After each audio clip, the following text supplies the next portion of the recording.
kind of fucked up. Well, I mean, it could be like, it could be not the truth, but what Adam believes, right? Because Adam is saying that he doesn't know why Upset left. He's not saying that Upset definitely went to go see his girlfriend. He's like, I tried to figure out why Upset left right before Worlds. He wouldn't fucking tell me. No one would tell me shit. So I'm just assuming that his girlfriend like was lonely and he just wanted to be with her. That's what he said.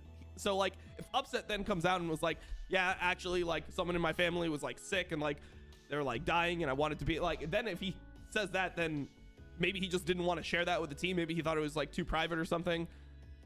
And I mean, there's a bunch of things that could happen. Like, you can't speculate too deep, but you understand like the point of that can be Adam's perspective, and it can also just be like not what happened.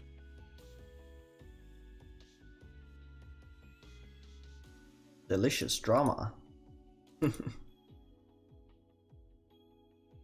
Yeah, that was kind of fucked up by Adam. Like, he wasn't even the good fucking player on Fnatic, man. He's coming out and like typing and shit. It's kind of cringe, not gonna lie.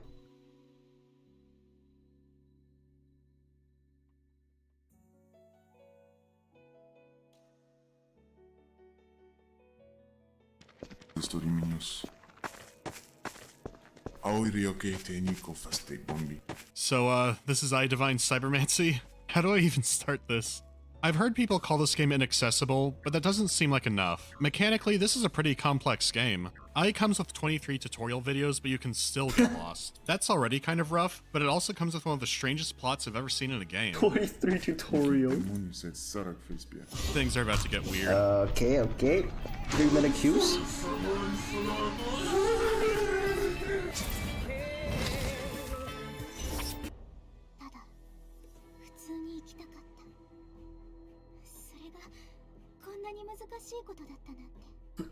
Four top side, 6 right side. Then there's a Zahir. We'll go top side this game. If I run into a Zahir in Pond, or like between Pond and Avenue, right? I get one shot. Yeah, I don't know how to deal with the matchup yet. And the champion just has way too much fucking damage early on. Yeah, it's really annoying. It's the same fucking guy every time too. I always die to the same fucking guy. It's so sad, man. It's like I don't fucking learn or what. It's fine though. Oh. Yeah, we just path grounded this game. It's fine.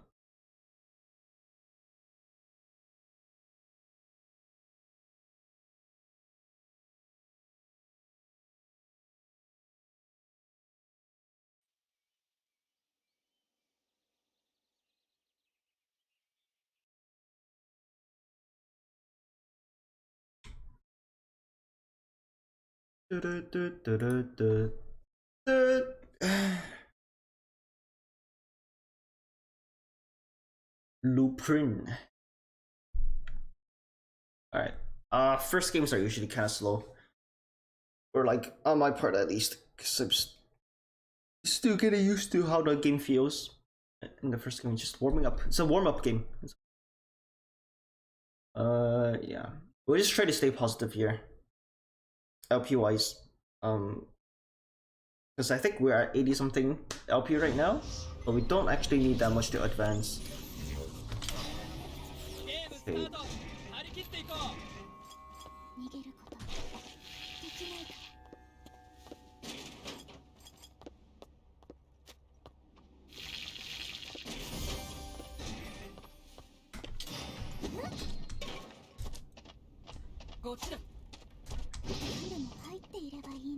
Relay.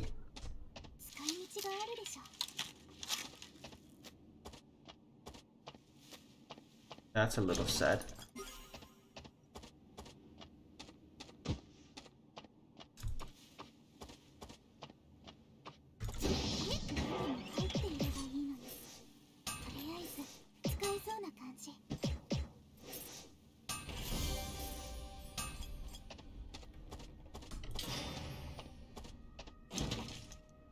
I forgot, does this build clutter my inventory, or is it just because of the fucking... I'm so bad. I'm so bad, actually.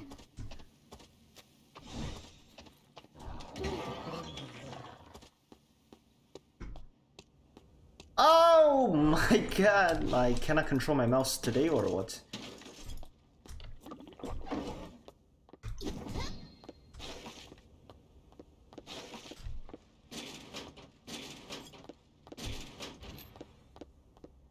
It's a fucking horror. What the fuck are you doing?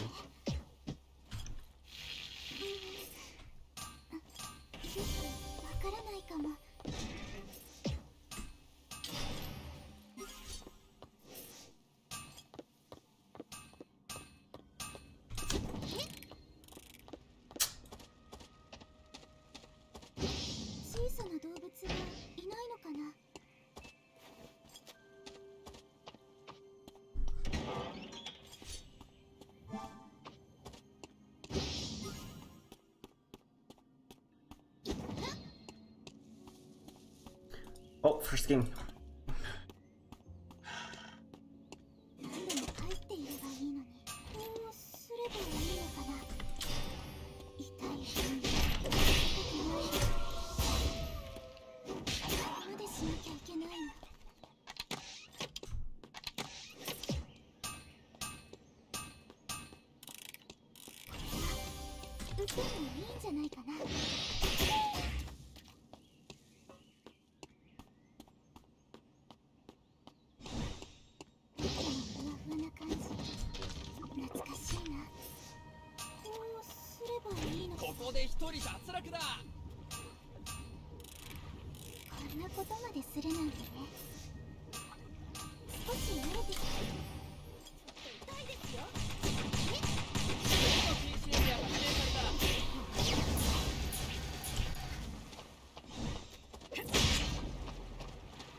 Just one.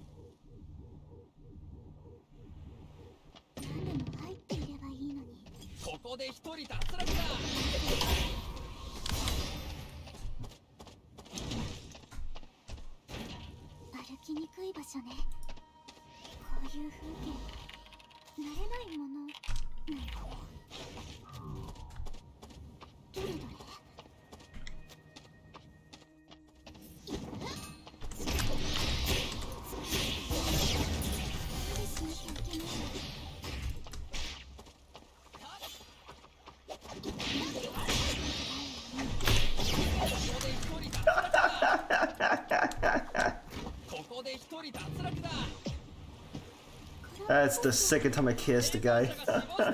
That is so funny.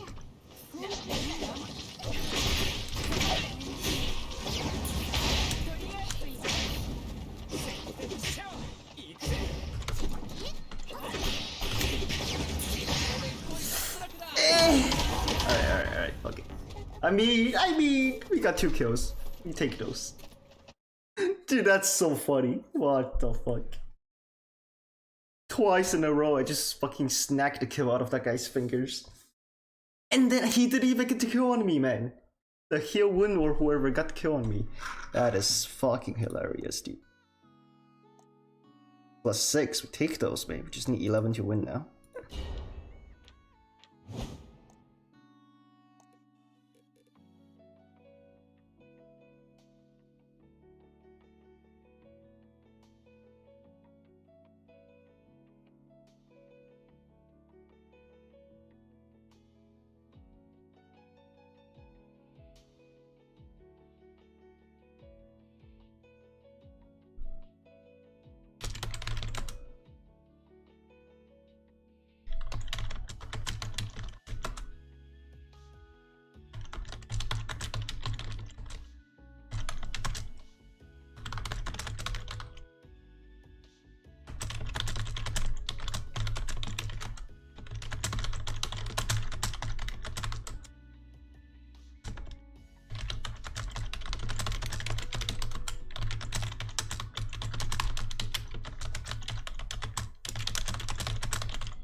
Alright, let's go back to watching that Mandalore video. I've gotten a ton of requests to do a Divine Cybermancy video, and I was already familiar with it, but I can safely say that I appreciate it much more now. Cybermancy video, and I was already familiar with off, which is true, but there's more to it than that. Plus, the company admits it's inspired by Warhammer and other titles, and they went on to make a Warhammer game. I is based off a tabletop game called Ava. You probably haven't played it. It might not even exist. This is because the developers made it, and I think only they've played it. Supposedly it might have been some weird homebrew version of Deathwatch, but I don't know for sure. What I do know is that the studio made a mod called Syndicate Black Ops for Half-Life 1. So they took the lessons they learned, moved over to Source, and made a new game called I Divine Cybermancy. It's a first-person shooter sci-fi role-playing game. After you've played I, that sounds a little too simple for what it is. Love it or hate it, I think if you've played it you can agree that there's nothing quite like it out there. Let's start with the visuals. It's very clearly a Source game. It looks and feels like a Half-Life 2 total conversion mod that went out of control. And seeing as how only about a dozen people made this game, that might be pretty close to the truth. Regardless, this came out in 2011, and it was outdated looking even then. So on a technical level, this looks bad. But that changes up when you factor in art direction. A lot of these character designs are outright inspired. The faction you're a part of has some really interesting designs. It really feels like they're doing their own thing here, and put a lot of thought into how these guys would look. But this doesn't exactly extend to the enemies. Almost all of them look and feel like a derivative of something you've seen before. There's even a mission that seems to be a homage to Space Hulk. You fight off waves of four-armed enemies in these stone hallways. I mentioned they made a Space Hulk game, right? So they're not winning any points for originality here, but I'm not sure that they cared. This is a game where a werewolf will debate you about why your species is bad. The story is really something, but we'll get to that soon. The maps also have a strange quality divide. Some look like classic cyberpunk art, with big flashing neon signs and bright lights, and they usually contrast a dark or dirty looking city. Everyone wants you to buy a gun, a burger, or a prostitute. So even though the game takes place in the far future out in the solar system, Americans will feel right at home. If that sounds too fancy for you, you can enjoy these surrealist hellscapes instead. However, a lot of the maps are just downright bland. They don't feel like actual areas, along with the fact that a lot of them are covered in fog. I don't know if this was to make it easier in the engine or what, but it feels like Morrowind. These maps are also huge. Normally this would be a good thing, but in the case of I, it doesn't work out so well. The tighter maps have a lot more detail and look way better visually. The rest of my map issues are gameplay related, so I'll wait till that section. So for now I'm gonna give the rundown on the story. I'll save spoiler stuff for the end of the video, so no worries. You start the game inside of a dream, commenting that you killed your mentor but you are not his murderer. Before you know what's happening, you wake up in a cave. Apparently you were defeated during a mission and you now have his murderer. Wait, what? He killed his mentor but he's not the murderer? What?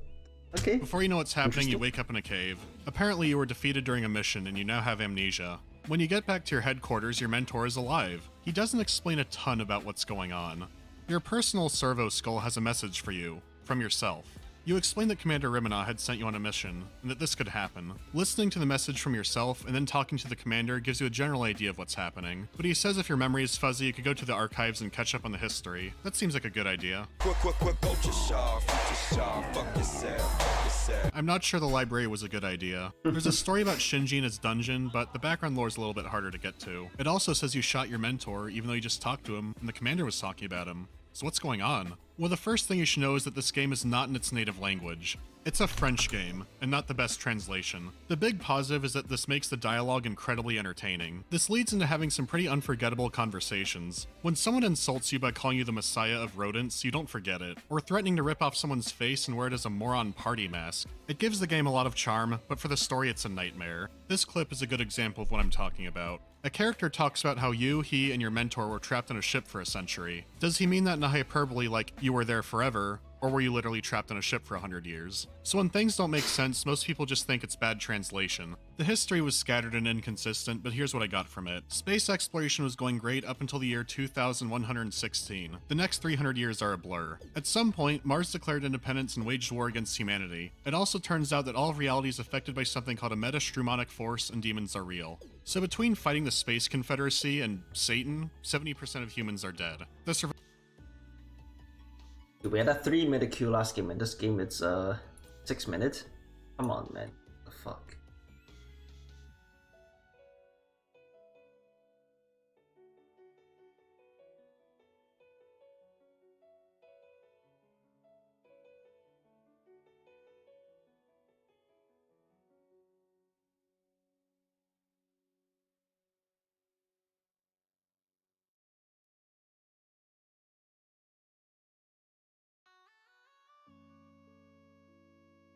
Surviving planets formed the Federation, but the private sector was still worried about the demons. So some big companies created the Secreta Secretorum, and in turn, they created I. No one knows what it stands for, it was lost to time or something. Anyways, their sole mission is to fight off demons. Because the Federation rules with an iron fist and the companies want more power, they launch a coup against them, but it fails. At the same time, there are two factions within I, the Culters and the Jian. They've been waging a minor civil war on each other. Your mentor wants to bring the two sides together and focus on fighting the Federation and the demons. The commander just wants to exterminate the Jian. The game drops you off in the middle of this, and this is behind levels of intentional incoherence and bad translation. So if someone picked this up kind of casually and wasn't paying attention, you can get lost quickly and easily. Stuff like the holy CVS receipts are never explained. So let's get right into the gameplay. Right off the bat, I'll say the ceiling of fun you could have in this game is higher than games like Deus Ex. At least when it comes to how broken you can make yourself.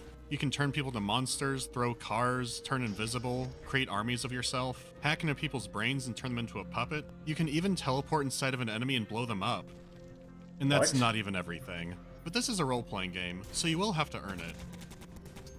Here's how character building works. When you first fire up a game, you have 3 genes to choose from. Each one affects a different stat. Some might give high bonuses to one, but also give penalties to another. So when you roll, you can get a balanced character. Or you can just put them all in the meta gene. Then you roll until you're pretty overpowered, even if you start character. Or you can just put them all in the meta gene. Then you roll until you're pretty overpowered. Even if you start with a high stat character, you still have mountains to go. You get experience by killing enemies or doing missions, and then when you level up, you can spend ability points. That's not groundbreaking, but that's not all there is. If you've played I, you know what I have to talk about here. For just about everything you do, you get a currency, but it's not credits, it's bruise off. If I mangled about everything you do, you get a currency, but it's not credits, it's bruise off. If I mangled that pronunciation, I apologize. I used to be under the impression that it was just a weird sci-fi currency they made up, but after I actually googled it, it turns out it's an obscure French slang for money. That took me by surprise. The thing is, there's a world of wonderful things you can do with this bruise off. If you have enough money, you can open up your character menu at any time and buy a cybernetic upgrade. These improve your character in just about any way you can imagine. I would advise investing in your legs. More on that later. You can use your money in the temple headquarters to buy new psychic powers, cybernetic powers, or new weapons.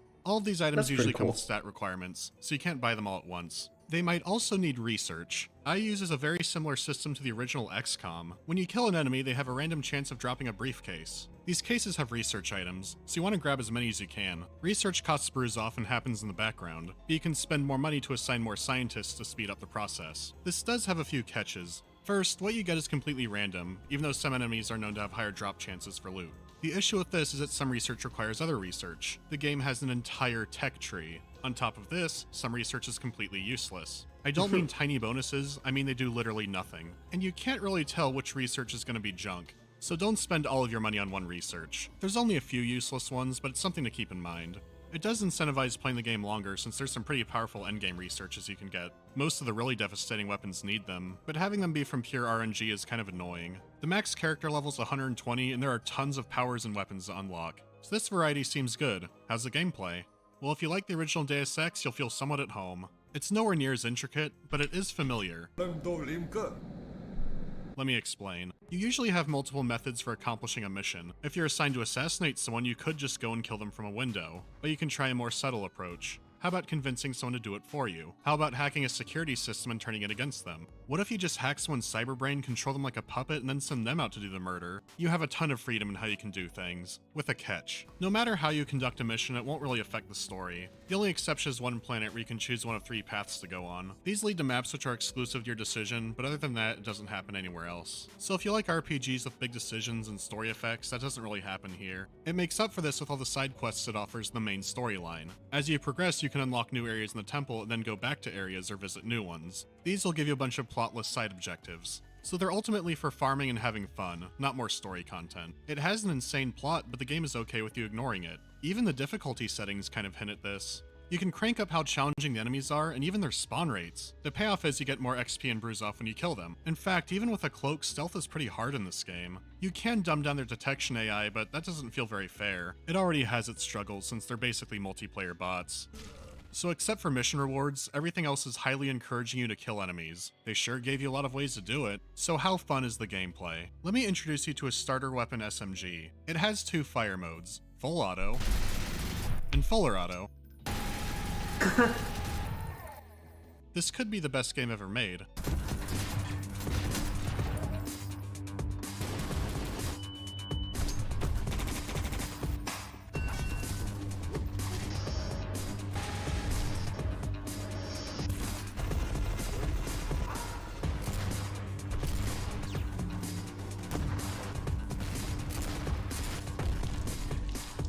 The combat in this game is so much fun. Every single power you get can be hotkeyed individually. If that sounds like too much, there is a radial menu you can use. Either way, the controls are incredibly tight and responsive. Every single weapon kicks like a mule and feels powerful. The top tier weapon is a revolver.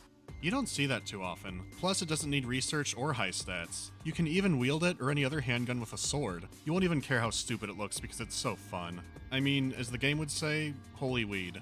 So this game can be a blast, but again, it's an RPG, so there's some finer details and some problems. Some people stop early in the game because they don't know they can turn into Samurai Jack flying around in the Matrix. I know because I'm one of them. I had tried playing this game twice before and only got a few levels in each time. So here's what's happening. The game uses a grid-based inventory system. As long as you have space, you can have any weapon equipped and all the ammunition for it. However, the more you're carrying, the slower you'll be. Equipping heavier armor and carrying bigger weapons will make this even worse. And like I said before, these maps are enormous. Sprinting depletes the same resources you use for magic, or powers, whatever they are. Either way, you don't want that yellow bar to be empty. You can crouch down to recharge energy even faster, but it's still pretty slow when you're starting out. This is a section from the end of the first tutorial map. Look how far you have to climb down. Look at this walkway. There's not a set piece being shown off, there's no enemies here, it's just needlessly long. In the first city mission, you might have to cross the map 4 to 5 times. The ends of some of these hallways don't even render. That's how far you're going to be walking around. I usually don't mind this if there's a lot of atmosphere or things to find, but in I, it's just silly. There's an alternate path in the tutorial where you don't have to fight any enemies, but I'm kind of convinced it's a prank. You crawl around in kilometers of vents, you jump down the Tower of Terror, you climb up the biggest ladder. About time. Holy shit, I almost finished the video. Oh, and it's a dodge. Oh my god, no, Sentel. What? How dead is this video game, bro? In the game.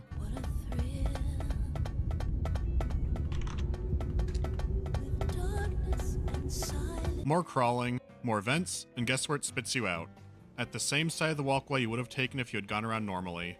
Who does this? I basically has the long way and the longer way. So even if you start the game with really high agility and wear light armor, you still need to put points in those cyber legs. Then the problem isn't as bad. They will race behind you. They will stumble. They will fall. But in time, they will join you in the sun. In time, you will help them accomplish wonders. It's gonna be a while before you're there, though. I also know some people who are turned off by the death system. Besides losing health, there are other effects you can have, like going insane or hallucinating, but you can perform maintenance on yourself to fix it for an energy cost. Out of everything, you seem the most likely to break your legs. That slows you down, so you really don't want that. When in doubt, just press the button until the game confirms your legs are okay. Because if you play through this with broken legs, you're gonna have a really bad time. You can also heal yourself or others with medkits to regain health, but don't use it too early. You can overdose on them and die. It's amazing. You can always die directly the old-fashioned way from some bullets.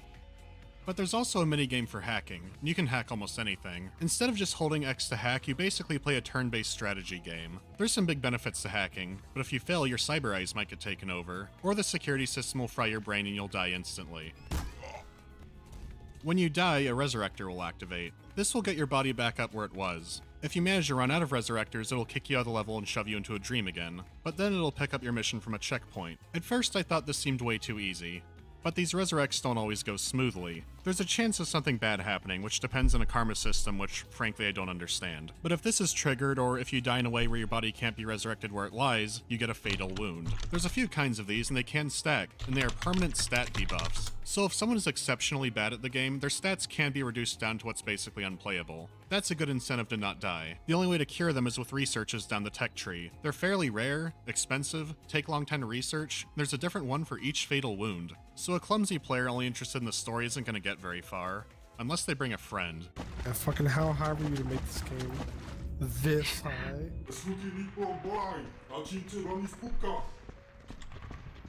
Are they saying that in English for you? Yeah, perfect English. I Dude, it's English. no, dude, I'm telling you, it's doing it in a different language for me. You guys ever played Silent Hill? The fuck? Why is he dual wielding hammers? This game can be completely played in co-op. It has a 32 player limit.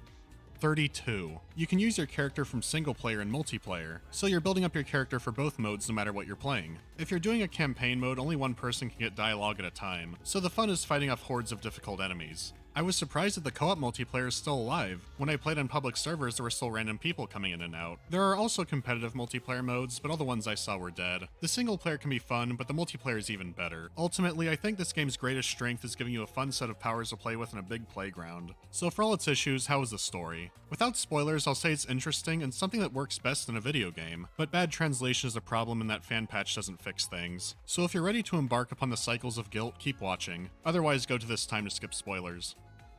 You good? Okay. If I had to describe the plot visually, it would be this. Not what I expected, so here's the details. Throughout the game, Commander Rimina sends you on your missions, but most of them are about sabotaging the Jian. You often disguise yourself as one, setting off terrorist attacks or assassinating people as one of them. This is the Commander's way of trying to demonize them so they can be removed. But there are a lot of things that don't add up throughout this. Your mentor seems pretty suspicious of what you and the Commander are up to, but he doesn't do anything about it. He seems interested in finding out things for himself, but seems kind of powerless to do anything about the events. In a way, so are you. A character died in front of me at one point, but then a Please, just let me play the fucking game, okay, guys? With a bird. What the fuck, man? So disgusting.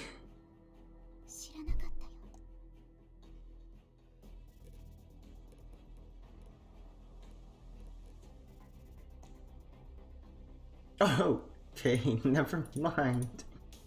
3, 4, 5, 2, 3, 4, 5.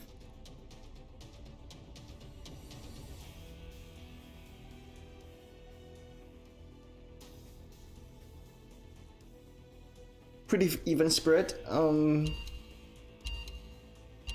Yeah, this should be fine.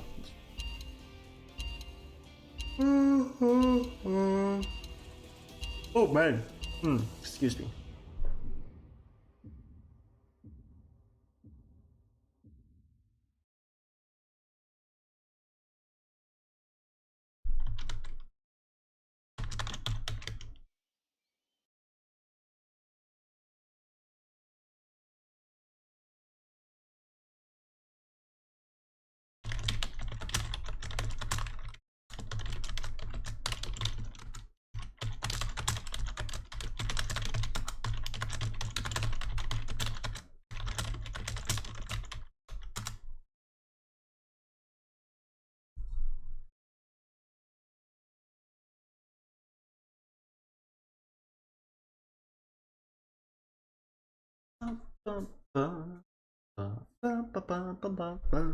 Doraemon.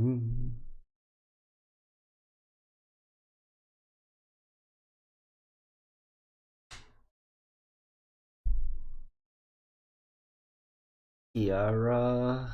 That's annoying.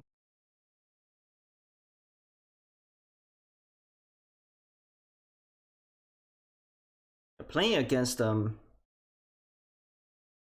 Kiara is all about dodging her E.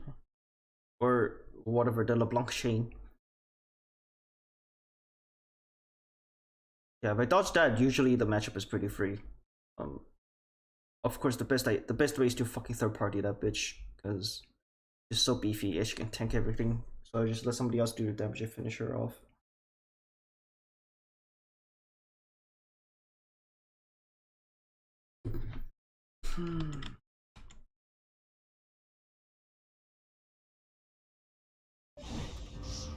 Here we go.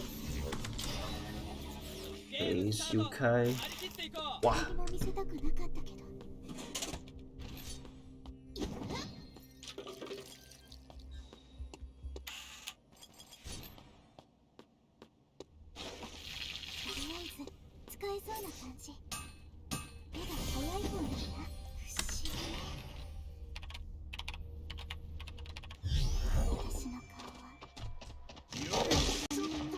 You are a fucking whore.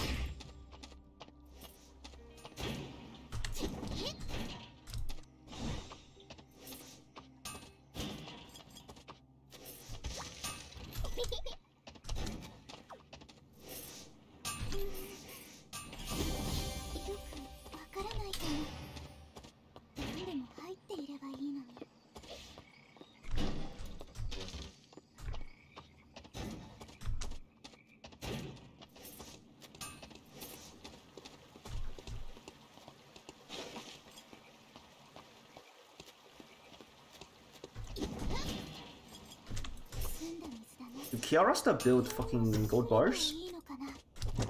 Huh.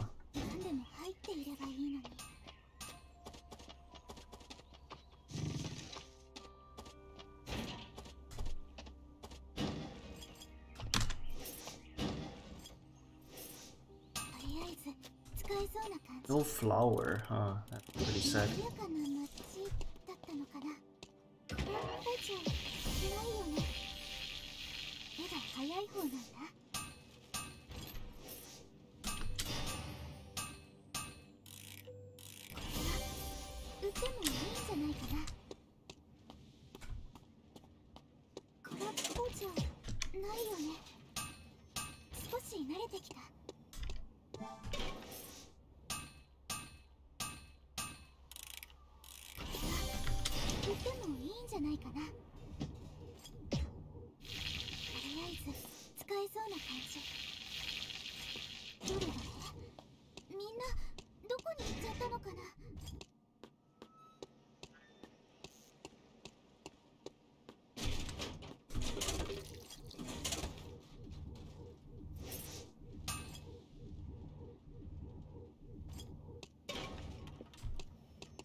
Whoa, fuck off, bro.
What?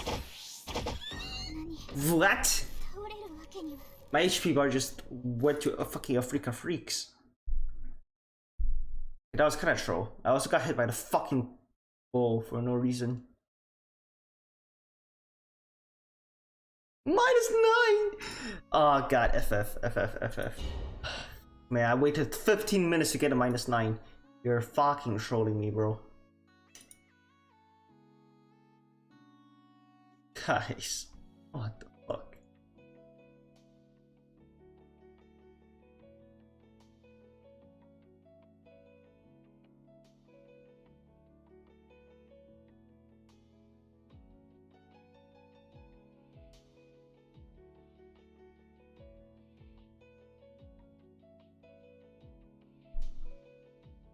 Yeah, I probably should have fought her.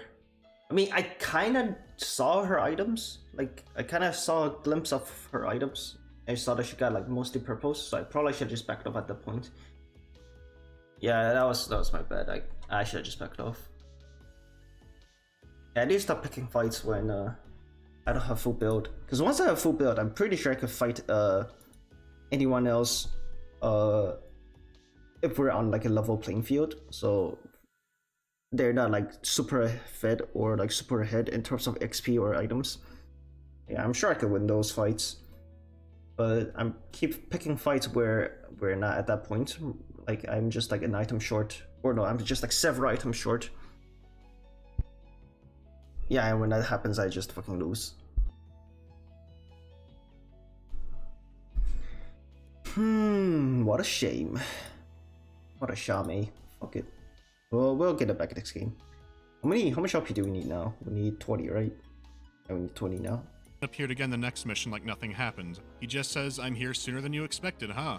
but then he's just killed again. You can save him in the previous mission, but not this one. He dies no matter what. This doesn't make sense, but characters are acknowledging this is happening. There are conflicting reports about characters being alive or dead. People are speculating on the nature of reality. People remark that you monologue a lot. There's also a few chatty, non-hostile demons. Some just tell stories, but the one who talked about his cycles of guilt is probably the most relevant. After you talk to the, God Emperor on Mars, well, he's unimportant. You only have 3 main options to choose from. Following your commander's orders means killing off your mentor, followed by assaulting the GN Temple with your Coulter allies Order 66 style, until other Coulters come and say you're betraying the organization and that Rimina is rogue. And you know, that leads to the best line in the game. It's debatable. And that Rimina is rogue. And you know, that leads to the best line in the game. It's debatable. No matter what ending you choose, whether it's helping your mentor, the commander, or the Federation, it always ends the same way. Your mentor is killed and you have to assault the temple. No matter what, you have to kill Rimina. The credits to the game are on an altar in the room where he dies. But when you leave it, you're taken back to the temple. People basically tell you that his office has been empty for years. But if you go back to the room where you killed ただ普通に生きたかった。それがこんなに難しいことだったなんて知らなかったよ。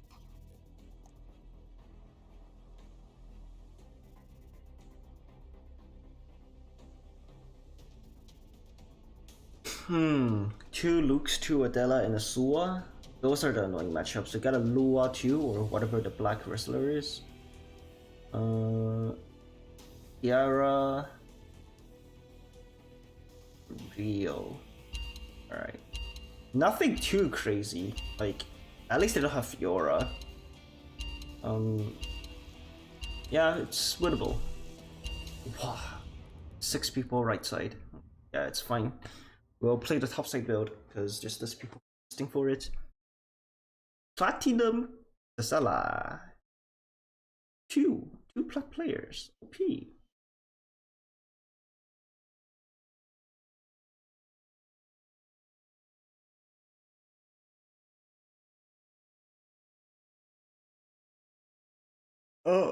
Oh, excuse me.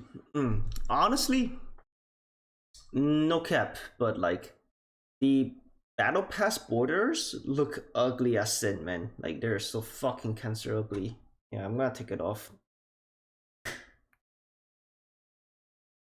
Yeah, I'm just gonna wait for next season where I get my ranked border and I'm gonna use that. It's like the battle pass, like the current battle pass has like really ugly borders.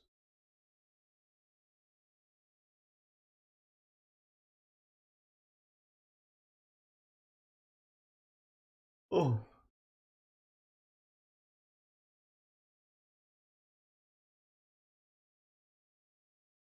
Why are the loading screens so damn long, man? So sad. Like this game can't be more intensive to like render than Apex, right? I mean, maybe like they don't have enough servers for it or something, but like, yeah.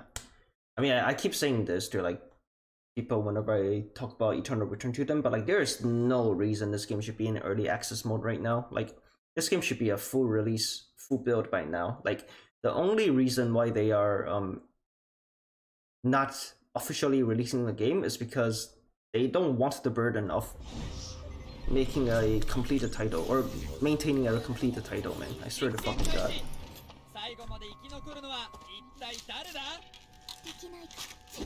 Oh, I almost fucked that up.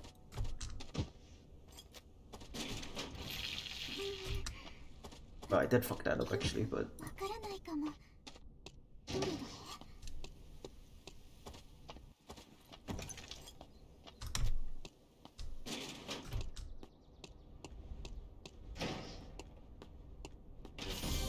Oh.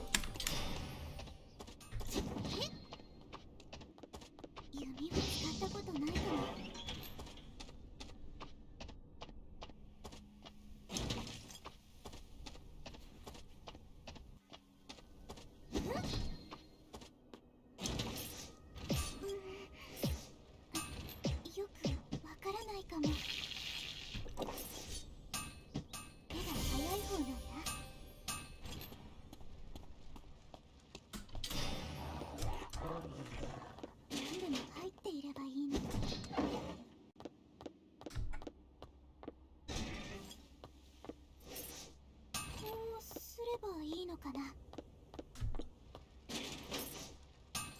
空っぽじゃないよね。 Fuck. I'm not gonna find a lighter, am I? Okay, lucky.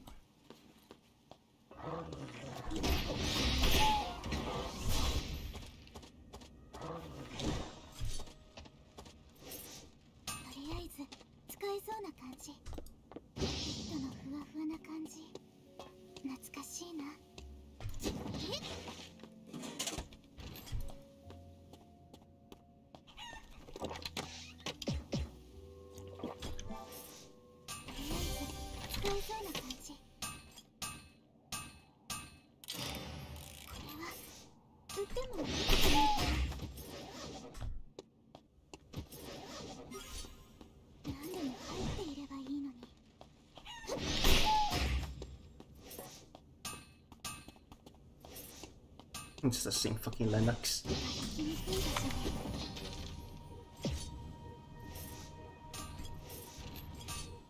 目が早い方なんだ。何でも入っていればいいのに。プロモーション。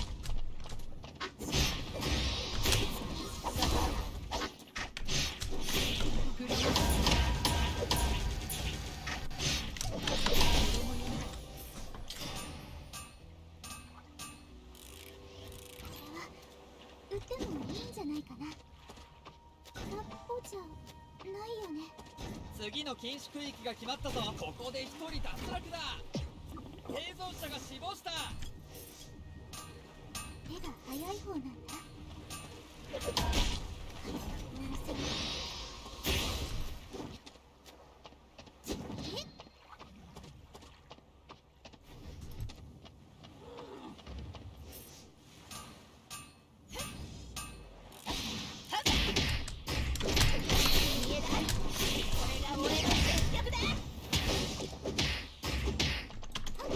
Oh fuck.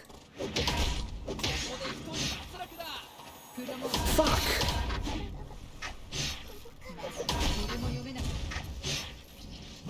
Damn, why am I so slow at picking up my, or like at building my items, man?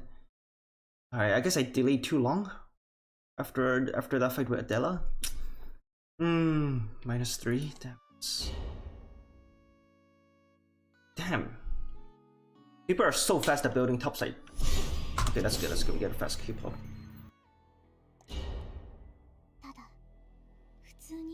We need to pick up the pace here. I mean, I also did waste quite a bit of time at archery range earlier, which kind of blows.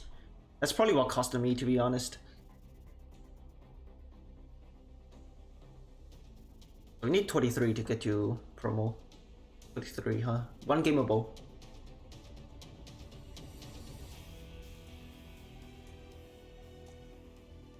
Five people on this route. 6 people at hospital.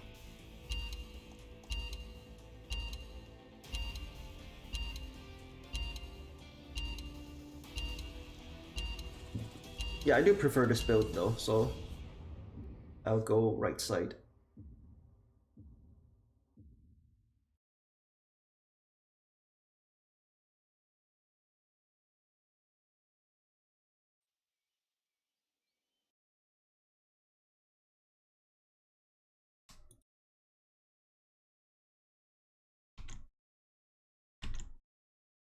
I'm also misplaying a lot, like, I don't know, like, I'm throwing my Q the wrong way, I'm slow on my dashes and stuff. I mean, it's probably just a matter of comfort, right? It'll probably get better with time, but yeah, it's something that I need to work on. You get punished a lot harder in ER when you make a mistake that you do in League, though, I feel like. Maybe it's because I don't make as many mistakes in League, or it's just that the players there are not as good at punishing. But like, it feels like you get punished way harder when you make a mistake in Eternal Return. Probably because you don't have a team to back you up. But that was a go-to MMR game. Nice. That's why I didn't lose much. That's pretty good. Damn, imagine if I got a high placement in that game. That would have been a fat fucking game, bro. Alright. 23 LP, let's go. Winnable. ゲームスタート。張り切っていこう。誰にも見せたくなかったけど。と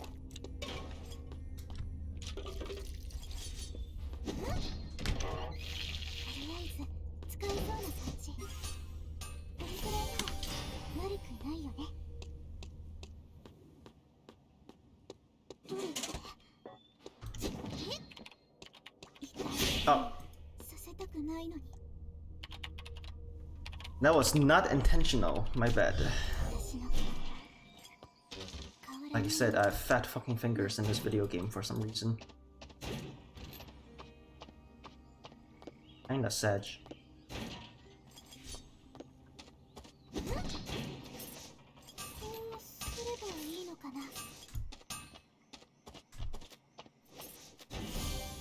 直接攻撃するよりこっちの方が悪いかも。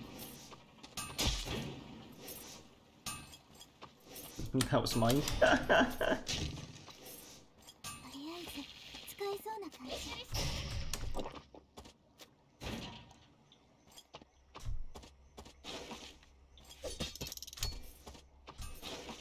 誰もかかってほしくないけど。こうすればいいのかな。手が早い方なんだ。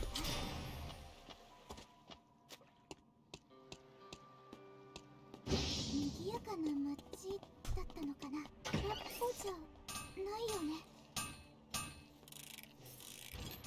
とりあえず使えそうな感じ。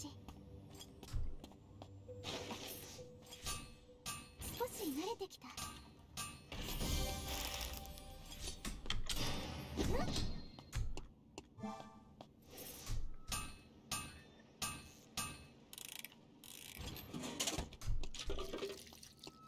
どれどれ。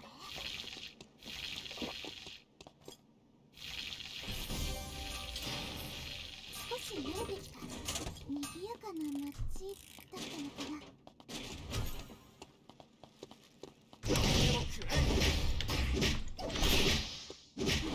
What am I doing?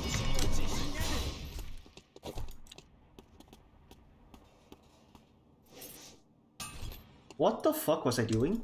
Hello? That was so disgusting.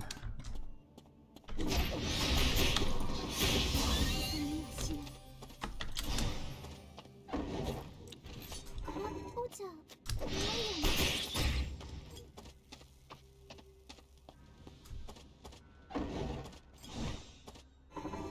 次の禁止エリアが指定された。こ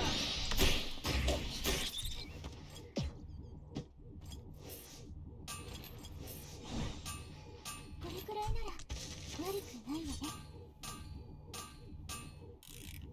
これは売ってもいいんじゃないかな。ここで一人脱落だ。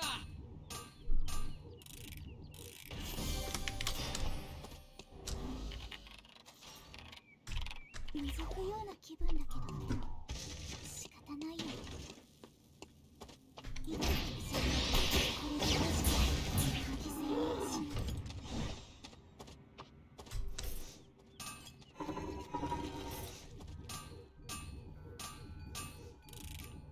もう慣れてきたかな。 Motherfucker. でも入っていればいいの。まだしなきゃいけないの。ここで一人脱落だ。すぐ生存者が死亡した。 It's full build.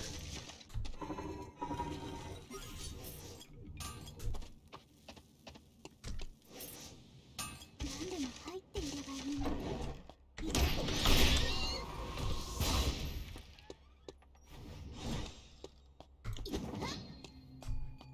お香の香り覚えてる。空っぽじゃないよね。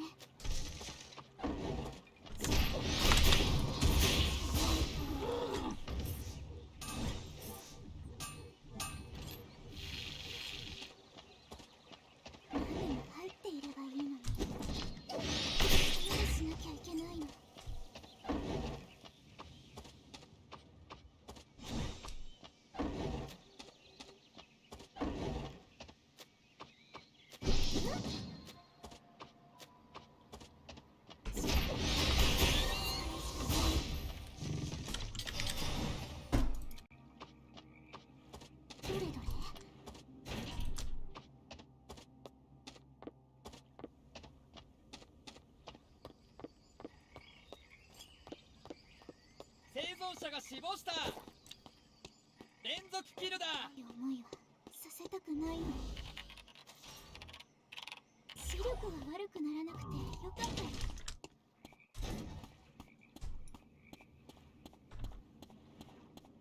済んだんですよね。次の禁止区域が決まったぞ。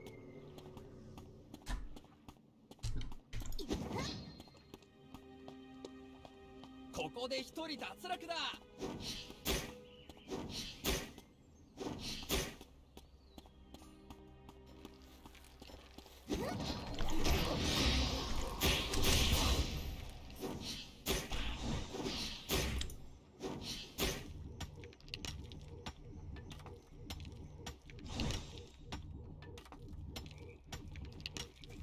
どんな工場だったんだろ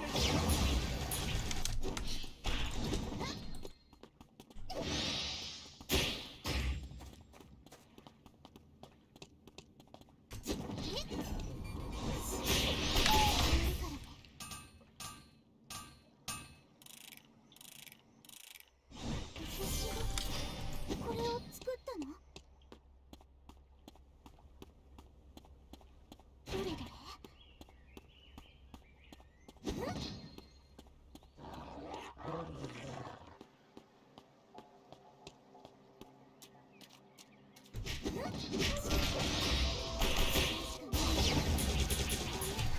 仕方なかったの。いきなり機械が動いたらびっくりするかも。ここで一人脱落だ。覗くような気分だけど仕方ないよね。でも入っていればいいのに。ここでは騒ぎを起こしたくないの。までしなきゃいけないの。生存者が死亡した。 Holy shit, that fucking Daniel is strong. よね。痛覚が鈍くなるといつ怪我したかわからなくなる。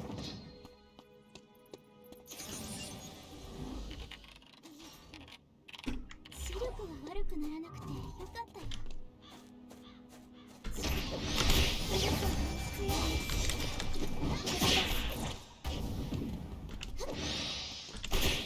これでここで一人脱落だ。生き残りはあと10人だ。次の禁止エリアが指定された。かかってほしくないけど。生存者が死亡した。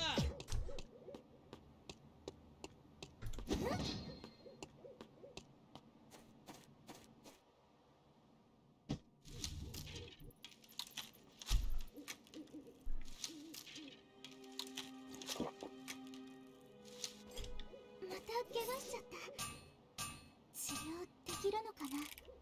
もう慣れてきたかも。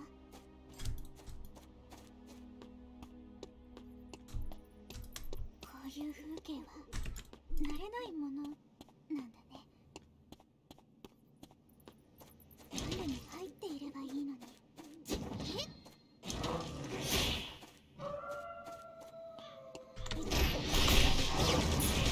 までしなきゃいけないの。ま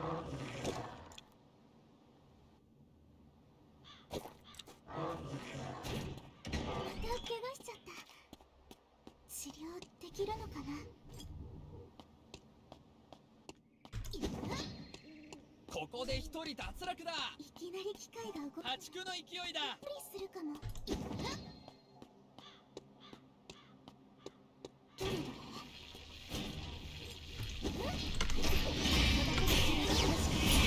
やっぱり？ここで一人脱落だ。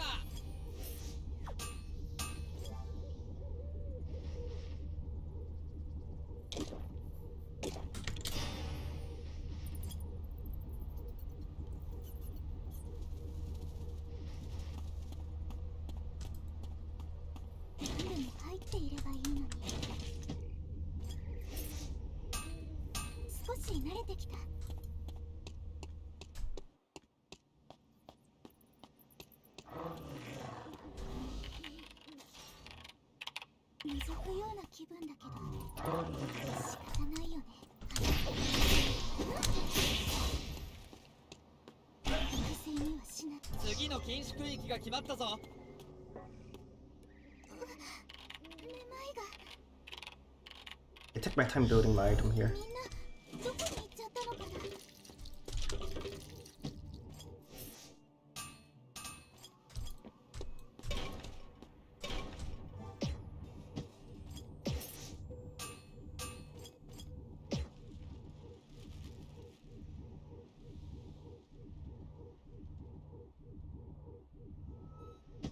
空っぽじゃないよね。ここで一人脱落だ。 Holy shit, this fucker is so strong. しているぞ。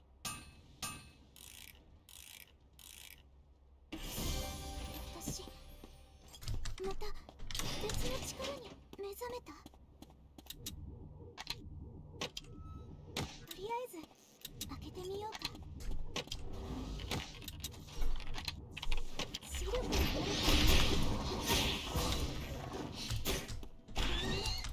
仕方なかったの。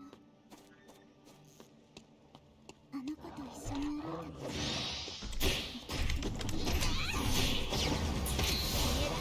こで一人脱落だ。連続キルだ。生存者残り5名。開けてみようか。こんな私は嫌いだけど仕方ないよね。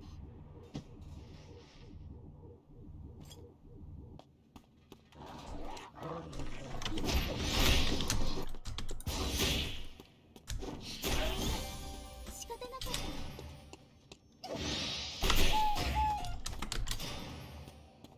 生存者が死亡した。8キロ勢いだ。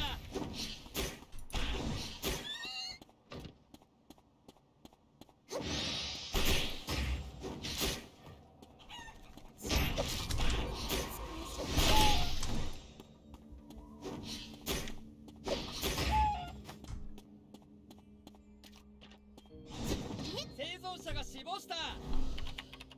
あと3人、三つどもえの戦いだ。次の禁止区域が決まったぞ。痛い思いはさせたくないのに。こ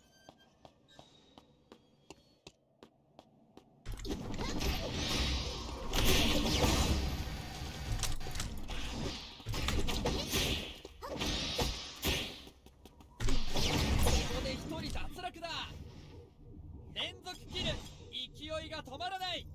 あと2人、一騎打ちです。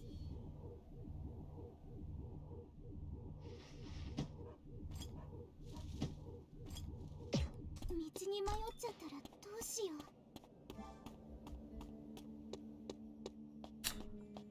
Fuck, he has quick line.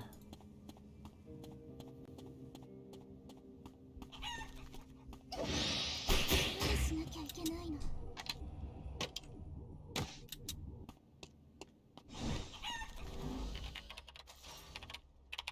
視力が悪くなる。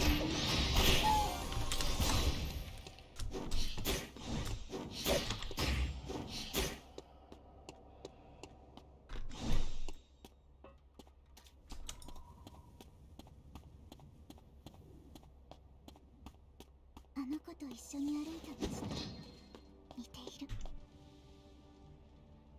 空っぽじゃないよね。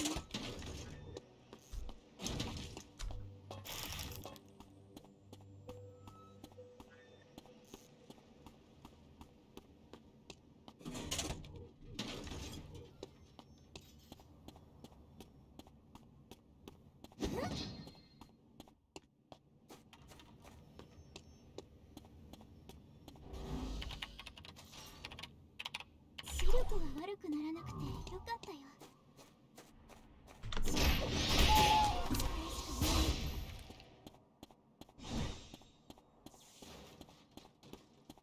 結構狭い路地ね。どれだね。痛いかもしれない。止められない。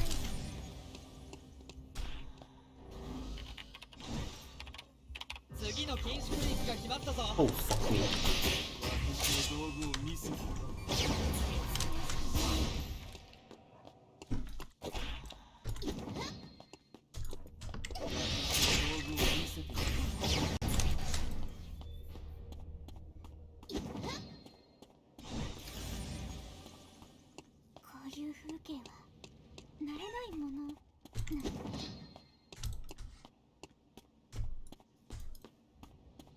構狭いのじゃ。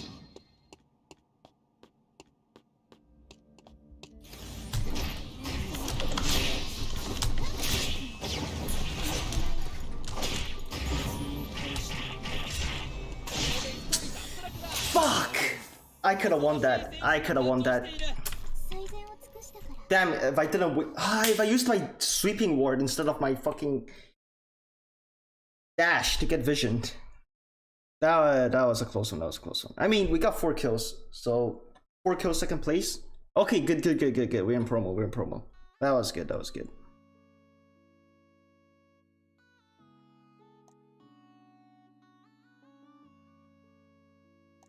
It was a good game. We did pretty well there. Alright, let's go.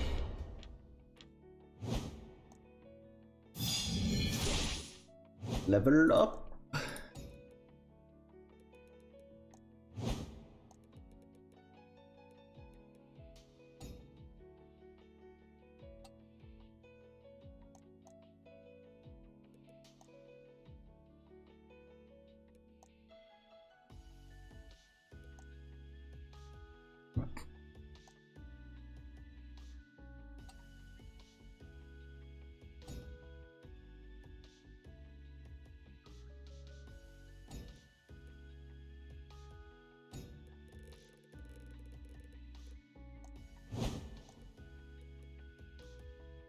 I like how the reward for getting some battle pass levels is more battle pass points. Like, the fuck?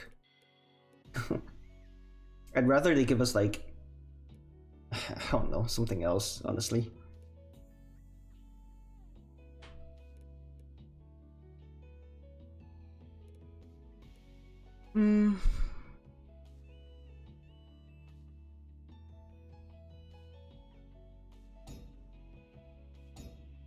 Okay, so this game we just need to be positive, right?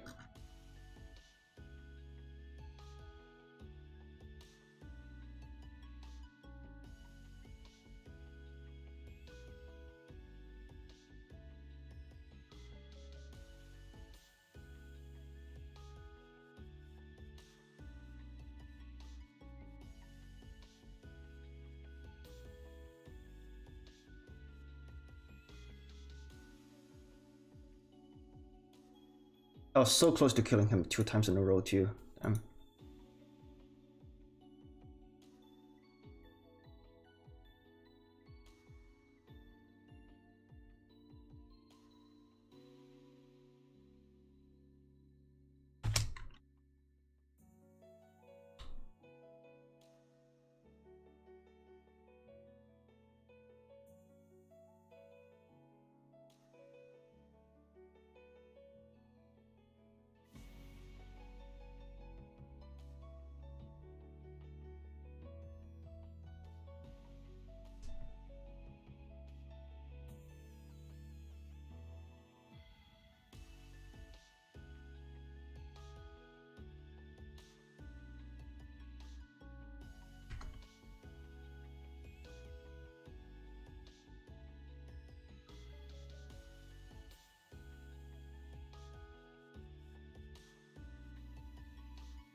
Honestly, I don't really get why they have a promotion system in place for Eternal Return. I feel like they should do it like the same way Apex does it, where if you over cap, you just promote, and then yeah, I don't know. I feel like they could just do it the way Apex does it, but I don't know what's going on in their heads. Well, we know what we're doing this game. We're fucking ratting out, bro. We're going to like the low density areas and just staying the fuck away from everyone else on the minimap. Do not contest for anything, just play safe, third party only. Yeah.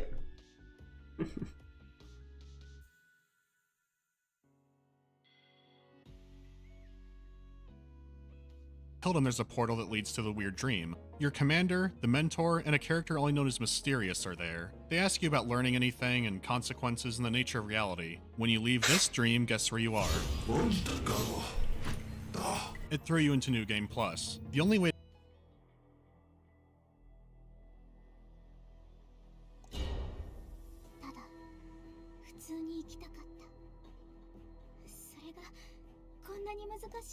God damn them, Fiora.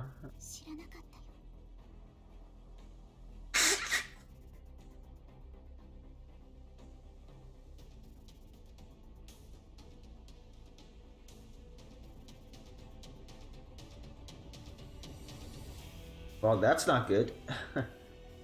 Both top and right side are densely populated. So there's 2, 3, 4, 5, 5 on right, 2, 3, 4, 4 on left. 4 and 5.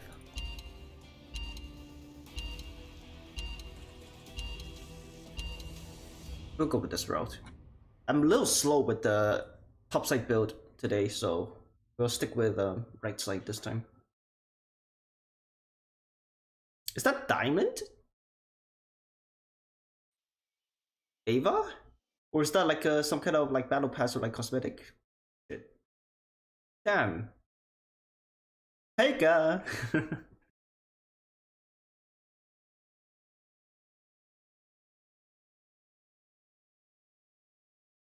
Oh, isn't Zerid the guy that I just played against just now?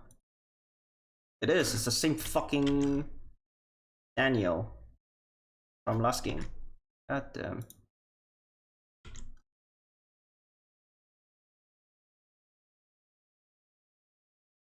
He got plus 200 from that, bro. Holy shit. What the f—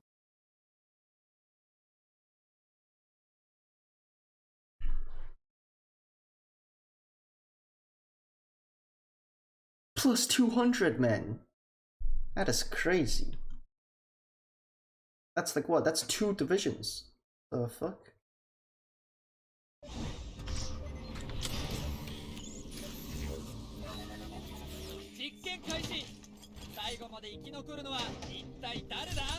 Ava started at school. Going topside build. Fine.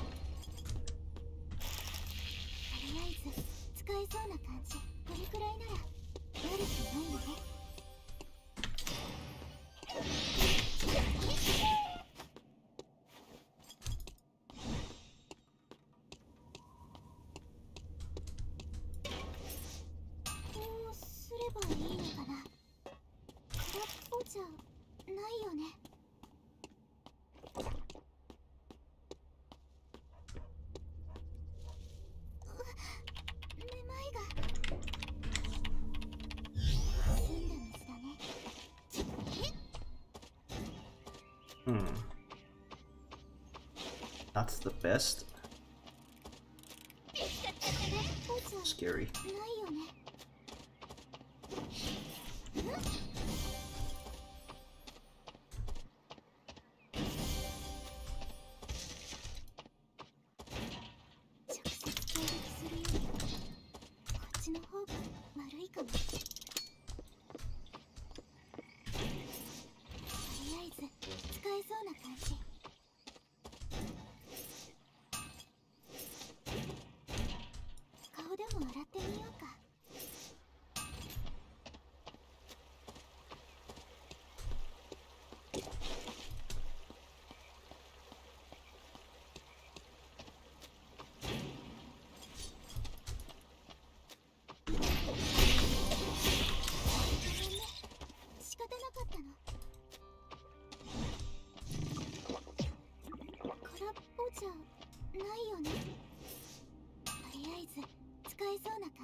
入っていればいいのに。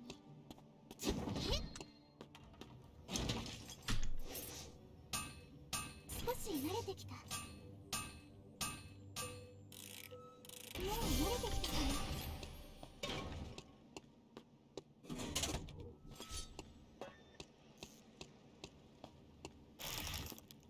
おじゃないよね。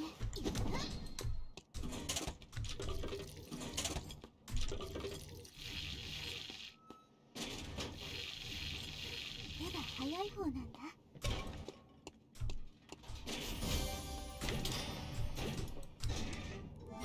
次の禁止区域が決まったぞ。ないよね。生存者が死亡した。なむちだったのかな。It's the shit Daniel that got killed. 少し慣れてきた。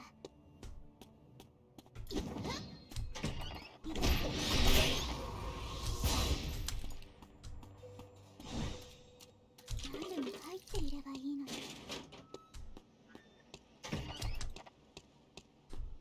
It's kind of scary. There's people at the temple right now. 何度か見たことがあるな。I'm spotted here. これはじゃないかな。澄んだ水だね。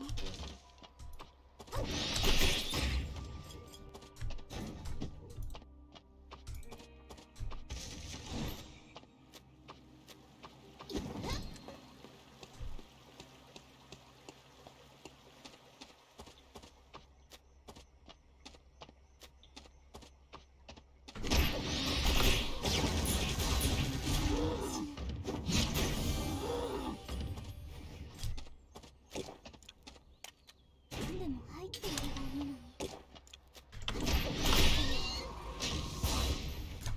Really? Nothing?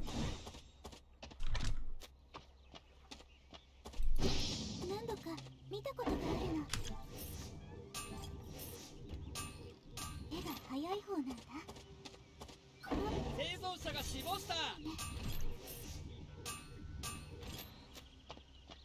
私の顔は変わらないまま。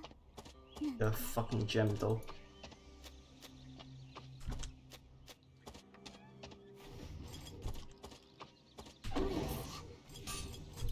Yeah, it's big.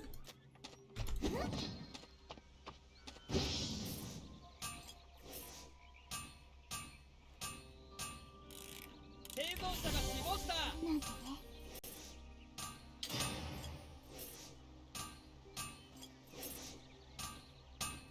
静かにしようか。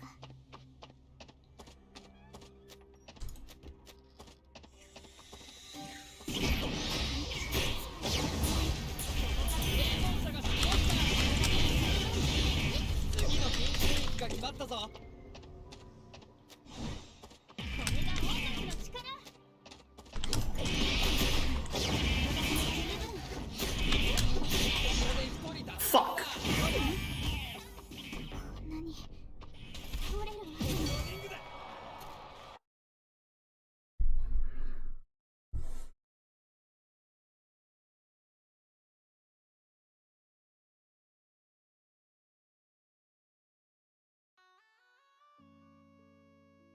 One more chance? Okay.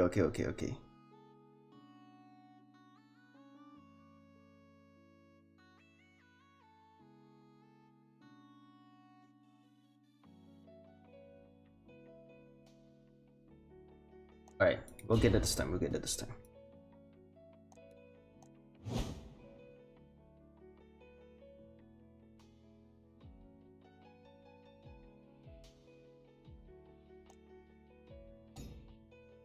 Wait, that's actually so BM.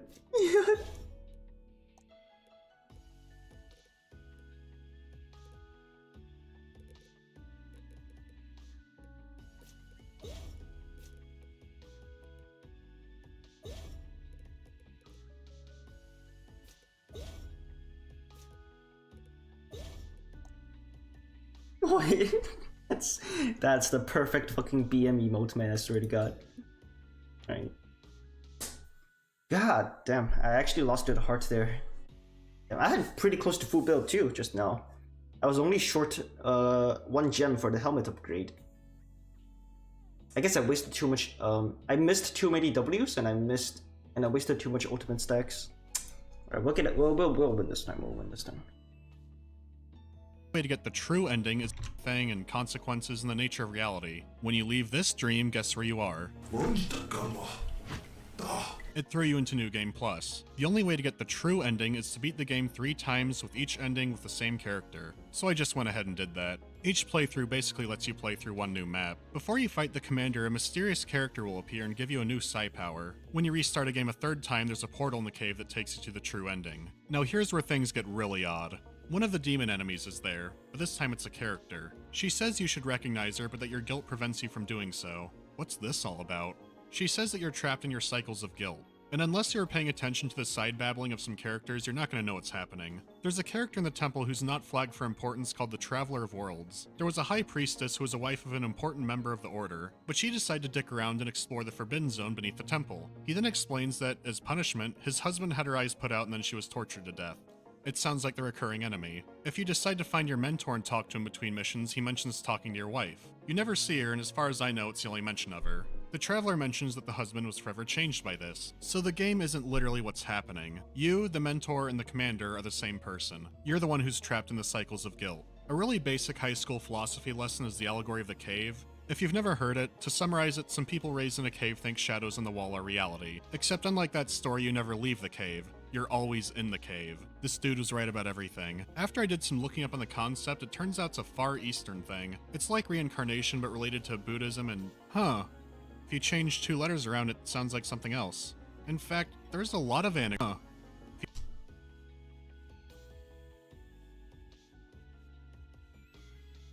you change 2 letters around, it sounds like something else.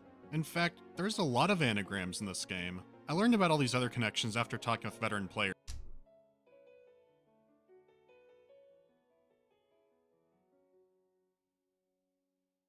because I couldn't find that off the top of my head. All I caught was the cave thing and the plot about the wife. So how does that end? Well, you can choose to pass beyond the frontier to try and find peace. Peace looks like this dump. There's nothing else here, you have to quit out by yourself, and your wife warned you not to break the seal. So if you break the seal, you escape the isolation back into the cycles of guilt. Dump. There's nothing else here, you have to quit out by yourself, and your wife warned you not to break the seal.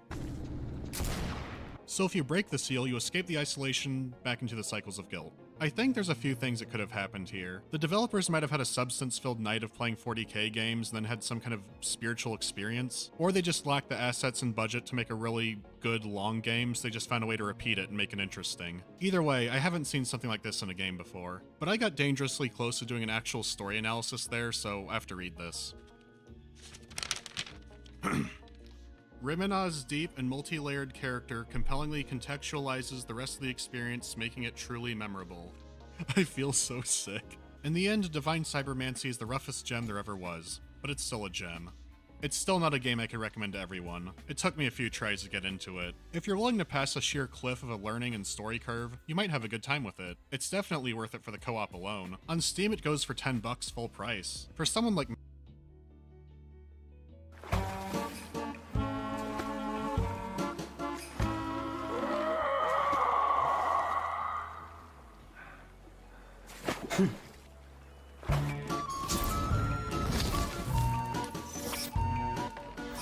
The Forest is one of the first early access games I ever bought, right outside of Natural Selection 2 and Minecraft. It was part of that early Minecraft, DayZ survival game craze, back when Steam Greenlight was a thing. It had every single cursed rune trait. However, this one had a lot that appealed to me. It was single player only, so no nightmare netcoding. It was focused on survival and had an actual story. And to top it all off, the threat wasn't going to be zombies. It wasn't clear what exactly the danger was. Because while I liked Minecraft survival, you didn't have the constant danger experience outside of multiplayer. Sure, someone can stalk you around and plot a breaking and entering, but it's not the same. In single player, a simple wall or door kept you safe at night. So the Forest is what I was looking for. I bought it for $15, and now all these years later, it's out of early access and done. The story is finished, and they even added multiplayer. So let's see how it went.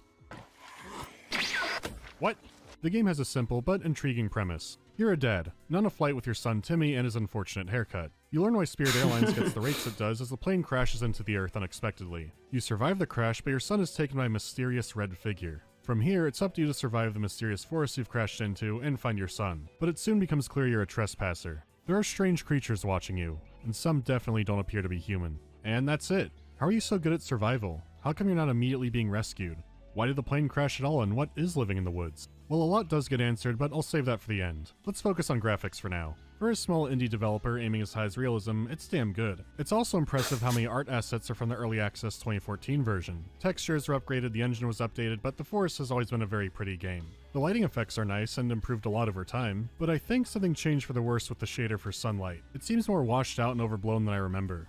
It looks fine when you're actually under the trees, which is where you'll spend most of your time anyway, but outside of that I find it weirdly hazy. It's not terrible or anything, but there might be some original forest players who also remember a gloomier time. It's not a big deal, you can easily tweak down settings like bloom. Isn't it nice when there's just easy options for all this stuff? I'm not bitter at all. You can play with color grading if you want the game to be set in Hollywood, Mexico, or Hollywood, everywhere else in a scary movie really. There's a lot to tweak. The giant cave systems are also filled with detail and absolutely horrifying. The Forest is one of those games that does darkness correctly. Darkness is dark. Night isn't just some blue filter, it is black. They did a great job creating a realistic woodland environment. The map itself is handcrafted, so you never see anything too wonky, and a lot of your items are based on real-world counterparts and brands, like the BIC or CIL lighter. Having all that stuff grounded in normalcy is great for immersion, but it also helps make the unusual that much more uncomfortable. What the Forest really excels at is the sound design. This is some top-tier ambience.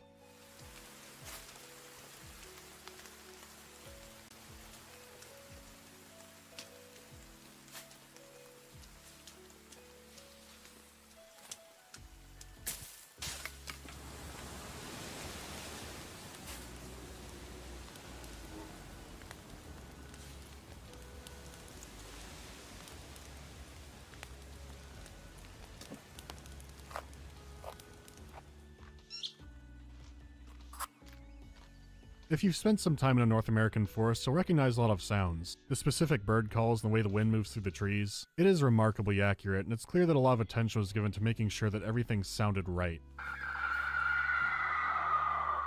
But you never forget that they're out there too.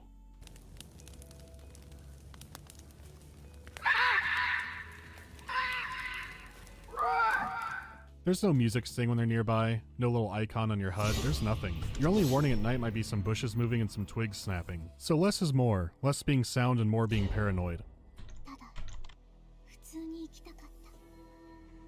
Oh, okay, this is probably the same lobby that we were in. Alright. 2, 4, 5, 5 top side, 3 right side so far. 3, 4, 4, 5.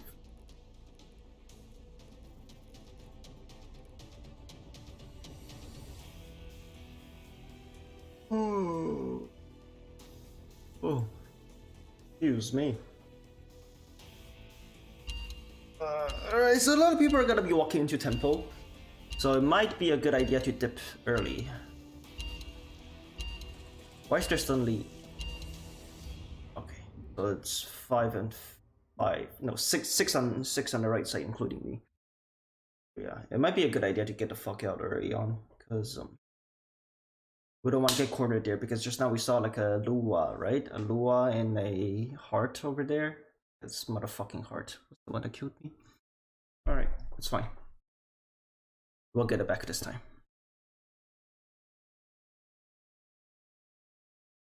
Just play like a bitch. Also, I should probably check the LP. If the LP is high, I can actually just rat it out. If the LP is low, then I actually need to get some kills. The LP is silver 136, so that's around the same as mine actually.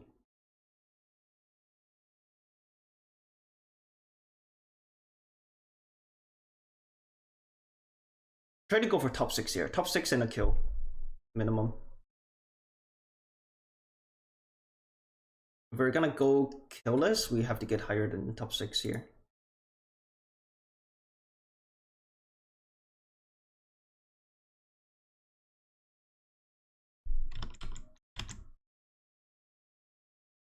I wish they would make it more transparent how the LP system is how the LP games are calculated, but I guess they cannot, right? Because it's so fluid. Like, the reason why they made it fluid is because like there's no players playing the fucking video game, right? There are no players, so it has to be like the gains have to be heavily weighted against like who is actually playing the actual game like right now. So it has to be weighted against like the lobby basically. So there's a lot of moving parts to the algorithm. Damn, the fucking Daniel that got 8 kills 2 games ago got eliminated before me. And he had to wait all this time to get in a fucking game. I mean, so did I, but holy shit.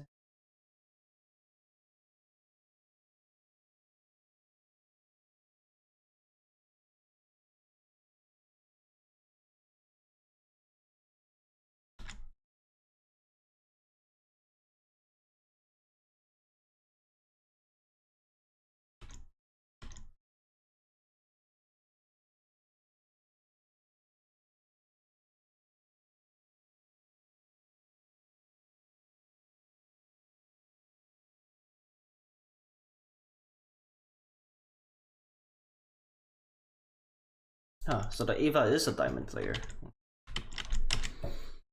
We'll see who's the better Ava.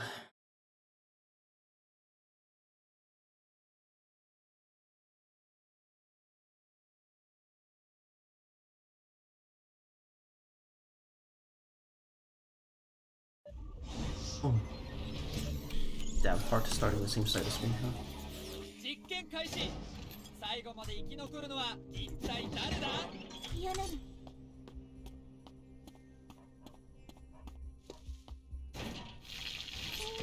ればいいのかな。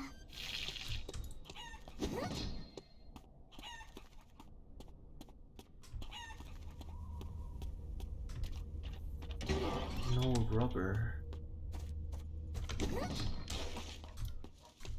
Fuck. Oh no. Oh my god, it's a fucking disaster. 手が早い方だな。不思議ね。ここでもやってみようか。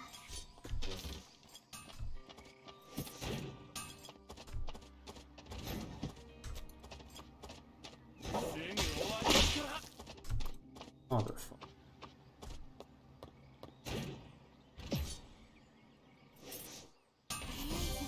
使えそうな感じ。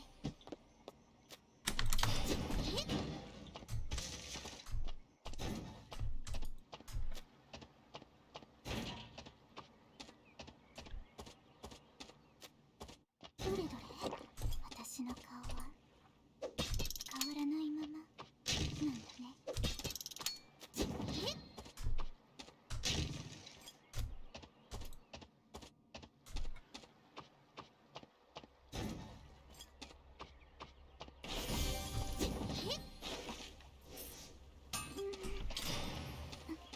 よくわからないかも。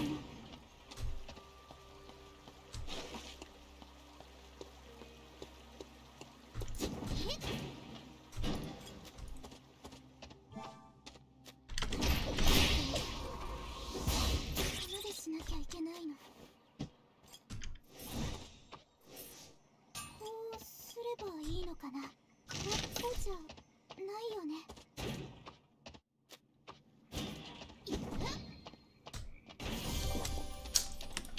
That's a shame. We're a bit unlucky on RNG this game, but we'll make it work. 何でも入っていればいいのに。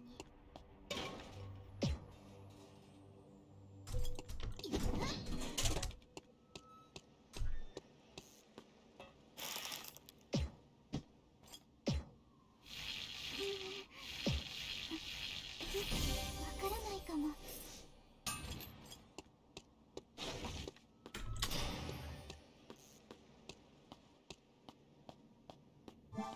次の禁止区域が決まったぞ。こうじゃないよね。賑やかな街だったのかな。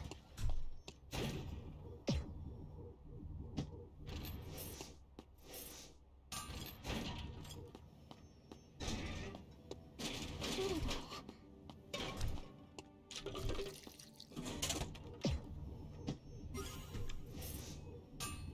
まだ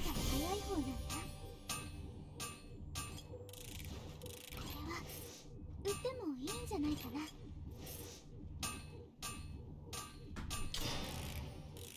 どれだろう。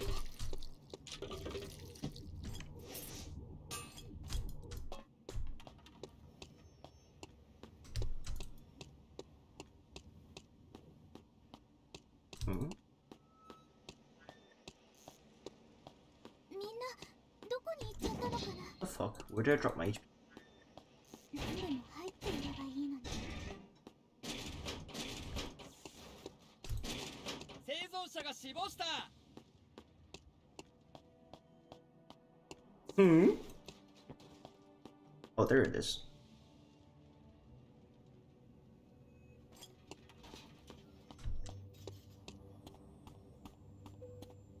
何でも入っていればいいのに。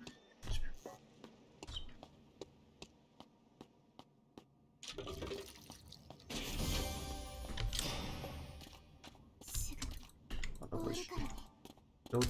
What the fuck?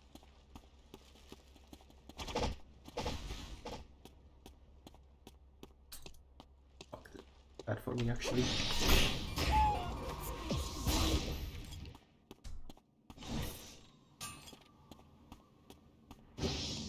私の顔は変わらないままなんだね。少し慣れてきた。 Okay, a bit of a slow game, but it's not the end of the world. Trying to avoid as many fights as we can here. Not avoid pick fights. 生存者が死亡した。何度か見たことがあるの。何でも入っていればいいのに。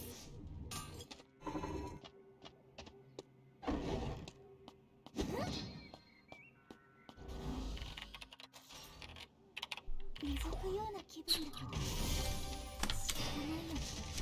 次の禁止エリアが Oh 指定された。 god. 空っぽじゃないよね。生存者が死亡した。こんなことまでするなんてね。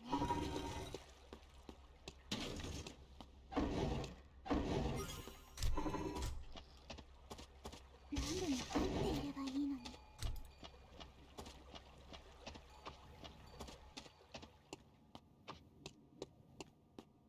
ここで一人脱落だ。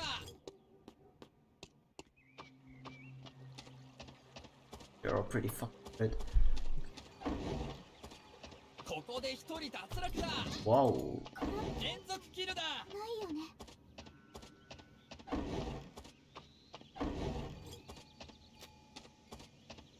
私の顔は Got a minute left. 変わらないまま。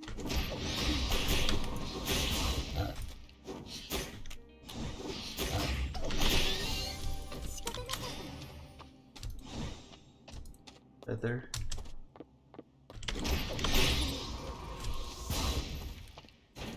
生存者が死亡した。何でも入っていればいいのに。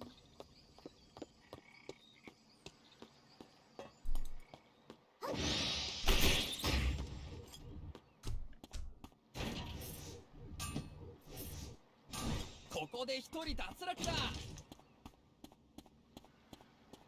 生存者が死亡した。おじゃない。生存者は残り10名。私の顔 And は left.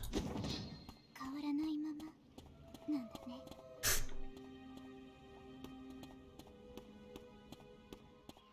Enough time.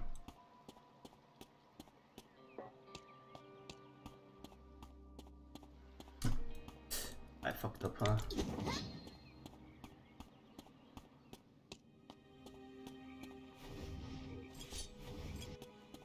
Nice.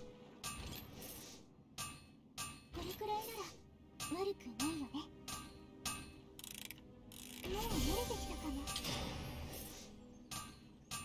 Okay, we're full build off this. Pretty good. 安らかに眠っているだろうか。 We're spotted here though. こういう風景は慣れないままなんだね。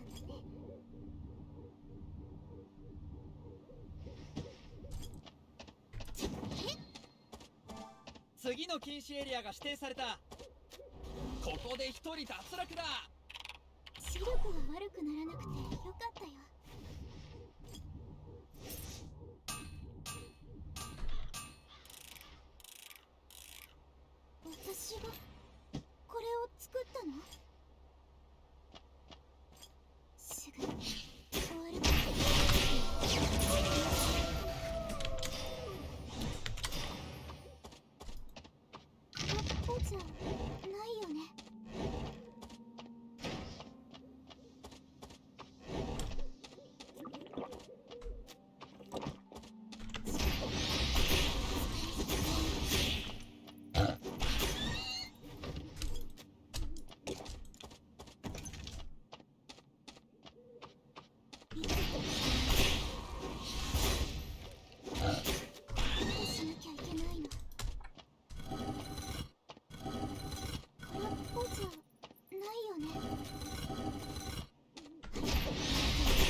攻撃するよりこっちの方が悪いかも。みんな見事に眠っているだろうか。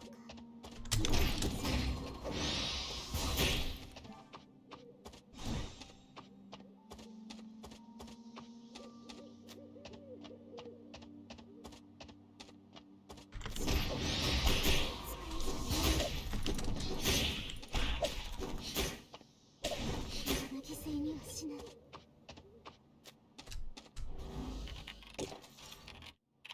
視力が悪くならなくてよかったよ。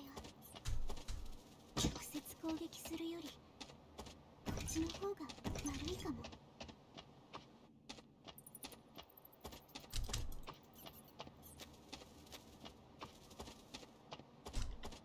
次の禁止エリアが指定された。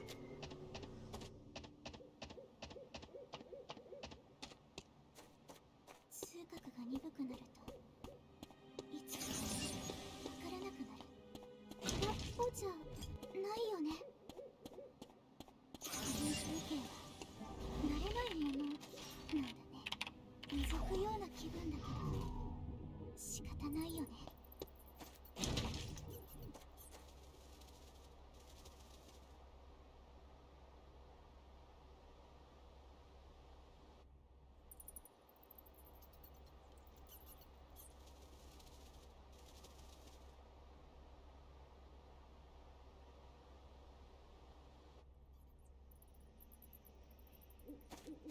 こういう風景は慣れないものなんだね。生存者が死亡した。連続キルだ。止められないわ。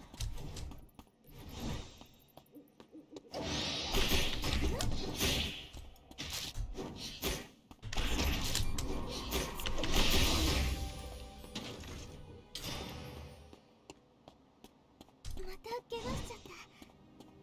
治療できるのかな。何でも入っていればいいのに。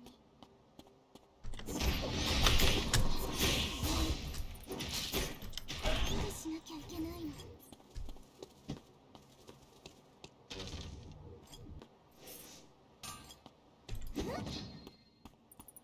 ここで一人脱落だ。え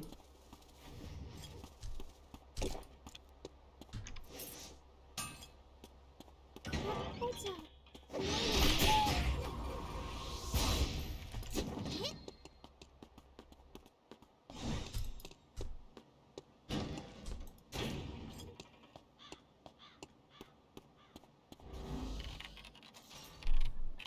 視力が悪くならなくてよかったよ。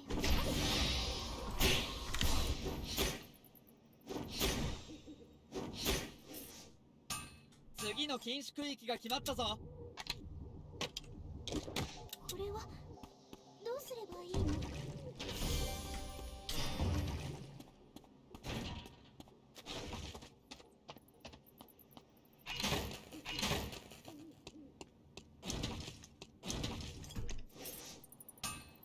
手が早い方なんだ。何でも入っていればいいのに。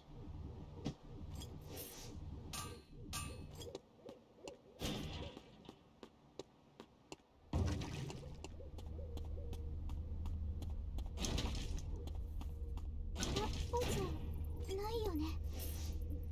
鋭いものが多いんだね。We're good on vision here. Oh. Cheers.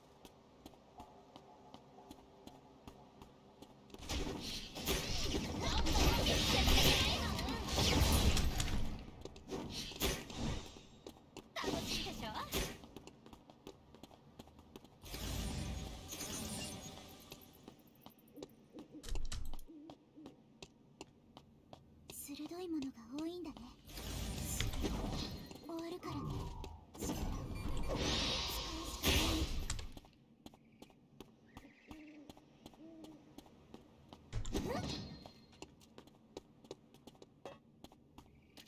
どれどれ。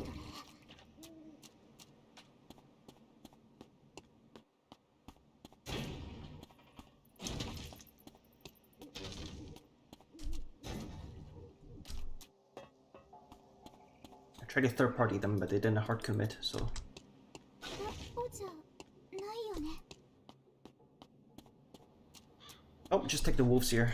A little low on combat levels, but it's fine. 鋭いものが多いんだね。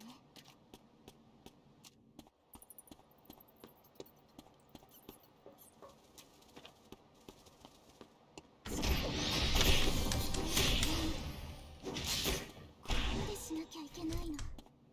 次の禁止エリアが指定された。 すぐに終わるから。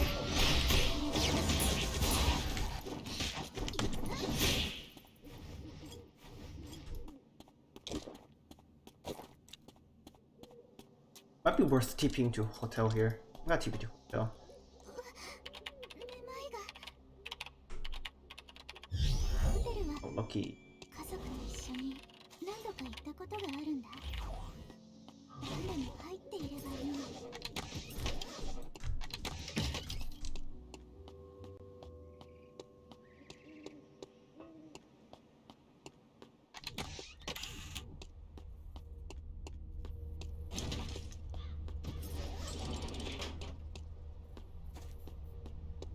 どれだ。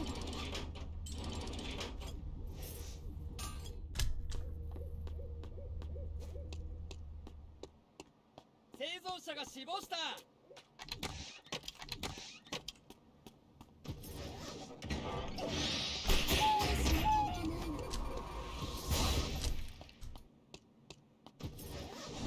おじゃないよね。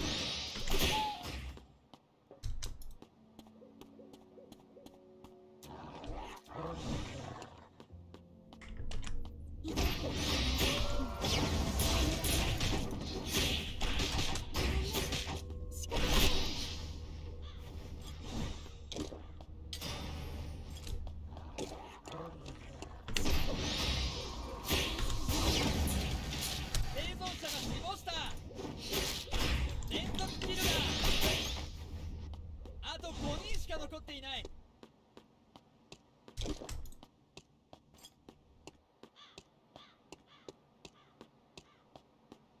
次の禁止区域が決まったぞ。 覗くような気分だ。仕方ないよね。どれだ。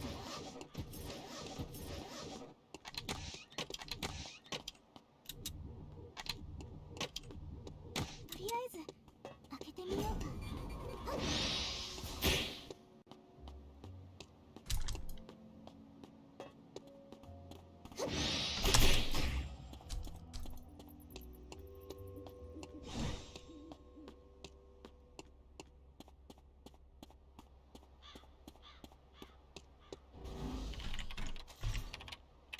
覗くような気分だけど。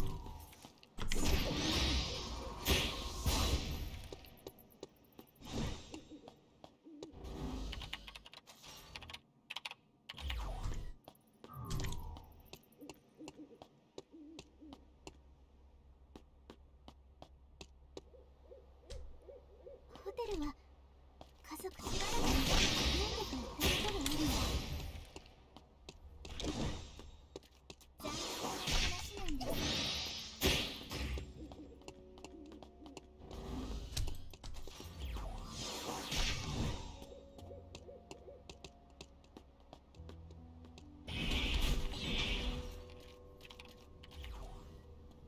これが音楽の力。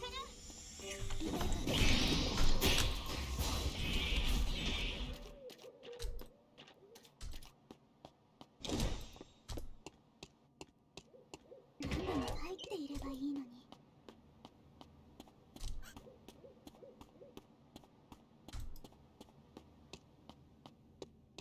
ちょっとだけ休んでいくのはいいかな。 一致性能が加速されるぞ。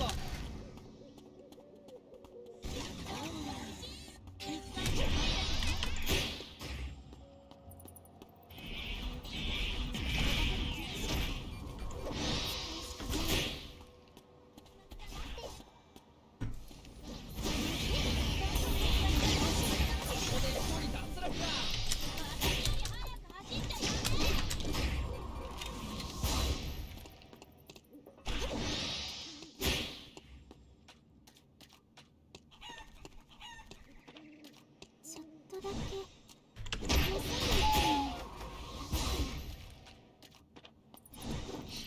That's 1 kill.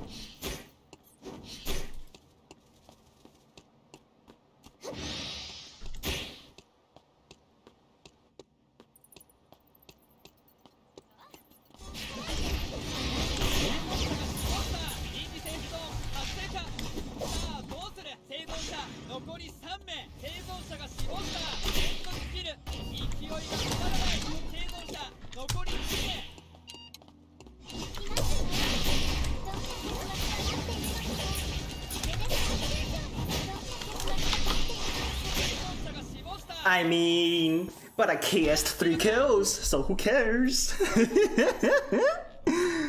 Holy shit. The primordial hex coming in clutch. It popped just at the right time to get that kill. Alright, surely I'm positive here.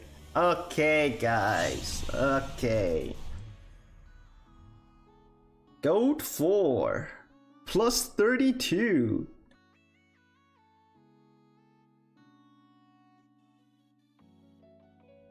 Huge. Holy shit. Not too shabby on the damage department too. Alright, alright. Yeah, played that last fight pretty good, if I would say so myself.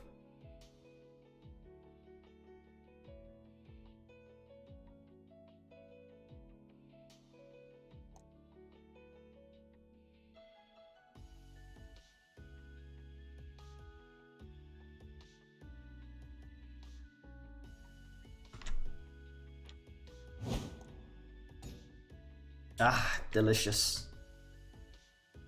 Delicious gold 4. Time to get plat.